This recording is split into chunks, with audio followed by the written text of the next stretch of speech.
To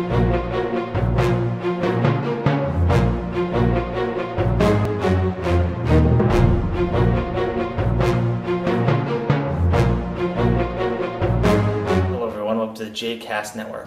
I'm your host, Aaron Herman. What does it mean to bend a spoon or to predict what your friend is thinking? We had the opportunity to meet Ehud Segev, the Mentalizer, and hear more about his unique talents. Let's take a closer look. Okay. No hands at all. No acid.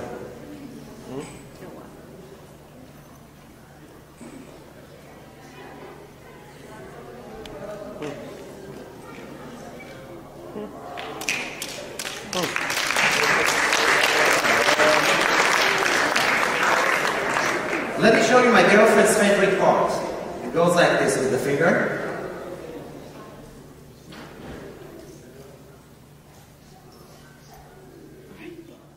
Close your hand on it and make sure it's facing up in a second on the center. Give me your left hand. Open it like this, go like this with your fingers. Then you make this spoon go straight. Again. Now just hold it like this and watch this. Put it down here and you hold your fingers on top of my fingers here. And you'll see why. So I won't be able to move my fingers. You don't have to push it, just feel that I'm not moving my fingers. Are you ready, Ricky? You see your signature? Watch this. I'm moving my hand in a circular motion. You might feel some energies. And you'll see how very slowly something is starting to happen to this spoon. It's turning around. You can see it, right, Ricky? But are we moving our hands? Not at all, right? But you can actually see that this spoon is turning around, right? I want you to actually see. Guys, can you see that the top part of this spoon is actually spinning? Can you see it, guys? Very slowly. We're not moving our hands. Thank you so much. But this spoon actually... Wait, here, let me move it out so we can all see. Look, we are very lively. Can you see this, guys? Okay, it's hard to see. It's hard to see that. Thank you, guys. Is this your signature in the front? And is this Jay's signature in the back? And where is the back now? In the front, right? So this spoon just completed a full circle, ladies and gentlemen. So tell us a little bit about how you got into the business. Okay, so I actually got the book yesterday, and I was reading it really fast so I can learn all the tricks and secrets. I'm just kidding. I actually got into it when I was really young. I was a little boy. I was maybe 11 or 12 when I went to the librarian in my home village of Rosh Pina in the Upper Galilee in Israel. And I went to the library and I took all the books that had to do with spirituality and all this like seances and things that are really, you know, out of this world. And I went and I was a little boy grabbing all these books, going out, and the librarian stopped and she said, "Listen, little boy, you can't read these books." She was really scared. And she said, "If you want to read these books, you have to give me some kind of a confirmation from your parents that they allow you to read these books. You're a little boy, you know. Why are you reading about spirits and about, you know?" And that's what I did. I had to sign my parents on a form that actually confirmed that. They said he's allowed to read whatever he wants. And then I started doing all these small shows and little kids' birthday parties, and I did all this weird and cool stuff. And it went on like a ball of snow, getting bigger and bigger. And soon enough, I moved to New York City, you know, started doing my off-Broadway show in Times Square. Then I started appearing on TV all over the world. And now I'm here, and I'm traveling the world. It's a wonderful experience for me. I get to see beautiful places, and I get to perform for amazing people everywhere. In Mexico, right here, or in India, or Europe, or Israel, or everywhere I want. What's the hardest part of your job? Actually, it is the flying, because I fly a lot. So I carry my pillow with me, and that's the hardest part of it, because being on stage and working with the audience is an amazing experience, and that's the best part of the job.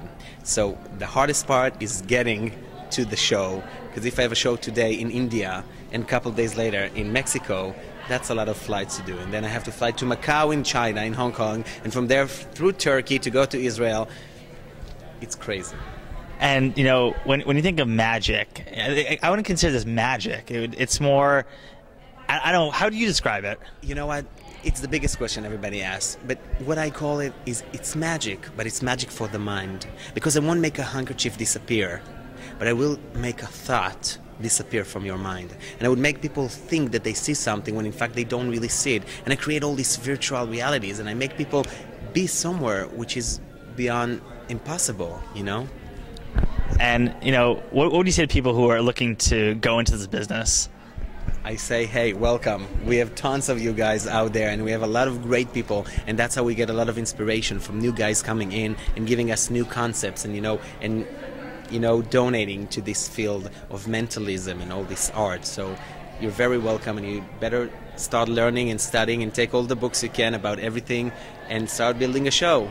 And you were born in Sfat, and how did Sfat, or like people say, you know, that's where Kabbalah started, and how does it play into your life?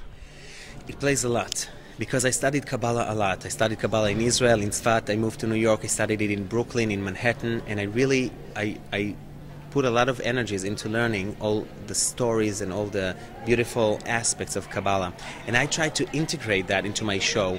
And when I was doing that off-Broadway show on 42nd Street, I was really taking stories from Kabbalah and I was putting it into routines in my show itself, which had people leaving the theater not just saying, wow, what a great show we saw, or like you said before, hey, we saw a great magic show. No, they say, we saw something beyond. I mean, we left the theater feeling like we learned something, you know, not just another show, but something extra.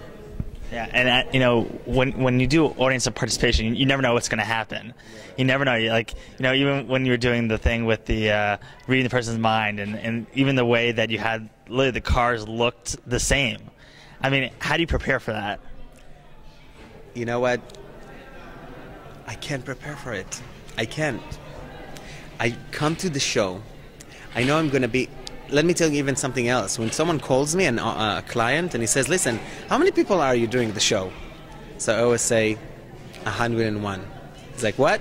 I'm like, yeah, it's me and another people in the audience, because they're all becoming a part of the show. I can never know. It's always a big surprise for me even, because I come to the show and I know it's going to be a different show every night. Because every night you have different people building different routines, building different stories, and I'm a part of it. And that's what makes it so much fun and not boring, because doing a 9-to-5 job would be boring. But for me to come doing a show that I never know how it's going to end, and as you've seen tonight, every night it ends with a different story, it's a lot of fun. As you can see, Ehud Segev is truly a remarkable man who has unique talents. This is Aaron Herman, and thank you for watching.